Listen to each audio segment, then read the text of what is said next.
প্রথমবারের মতো ইসরায়েলের ভূখণ্ডে হামলা চালালো ইরান। সিরিয়ায় তেহরানের কনসুলেটে হামলার প্রতিশোধে অপারেশন ট্রু প্রমিস পরিচালনা করেছেন ইরানের রেভলিউশনারি গার্ড IRGC। ছুড়েছে 2 শতাধিক ড্রোন, ক্রুজ ও ব্যালিস্টিক মিসাইল। যুক্তরাষ্ট্রসহ মিত্রদের সাথে নিয়ে বেশিরভাগই প্রতিহতের দাবি করেছে তেল আবিব। হামলাকারীদের কঠোর জবাবের হুঁশিয়ারিও দিয়েছে। শিয়া বাটার, অ্যালোভেরা ও ভিটামিন ই সমৃদ্ধ লিলি বিউটি সোপ।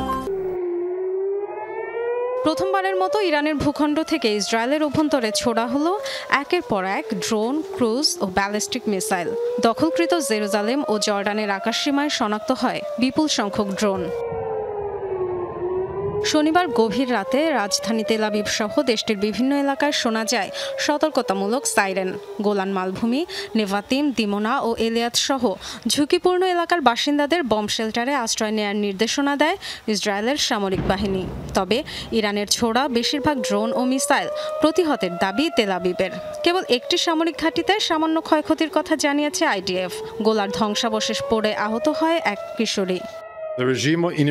ইরান বড় আকারে সমন্বিত হামলা চালিয়েছে। মিত্রদের সাথে নিয়ে হামলা ঠেকাতে তৎপর আমরা।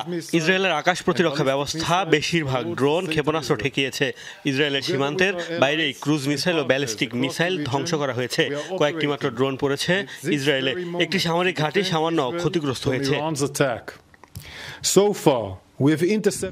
শনিবার রাতে সামাজিক যোগাযোগ মাধ্যম এক্সে 4 দিন আগের একটি ভিডিও পুনরায় পোস্ট করেন ইরানের সর্বোচ্চ ধর্মীয় নেতা আয়াতুল্লাহ আল খামেনি, যেখানে তিনি বলেছিলেন ইরানের দূতাবাস প্রাঙ্গণে হামলার জন্য অবশ্যই সাজা পেতে হবে ইসরায়েলকে। এর ঠিক কিছুক্ষণ পরই ইসরায়েলকে লক্ষ্য করে হামলা শুরু করে IRGC।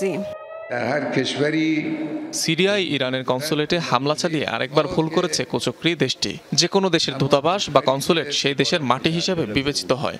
আমাদের কনসুলেটে হামলা চালিয়ে তারা আমাদের ভূখণ্ডকেই আক্রান্ত করেছে। তাদের শাস্তি হওয়া উচিত, আর তা পাবেই।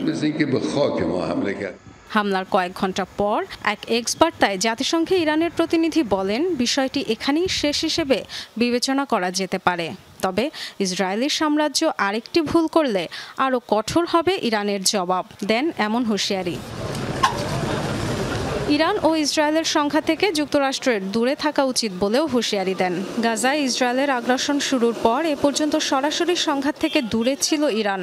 তবে গত 1 এপ্রিল দামেস্কে ইরানের কনসুলেটে তেল আবিবের হামলার পরই প্রতিশোধের হুঁশিয়ারি দেয় তারা। 7 IRGC কর্মকর্তা ও সিরিয়ার 6 নাগরিকের মৃত্যু হয় ওই হামলায়। Dorothy Tasrin, Jamuna news.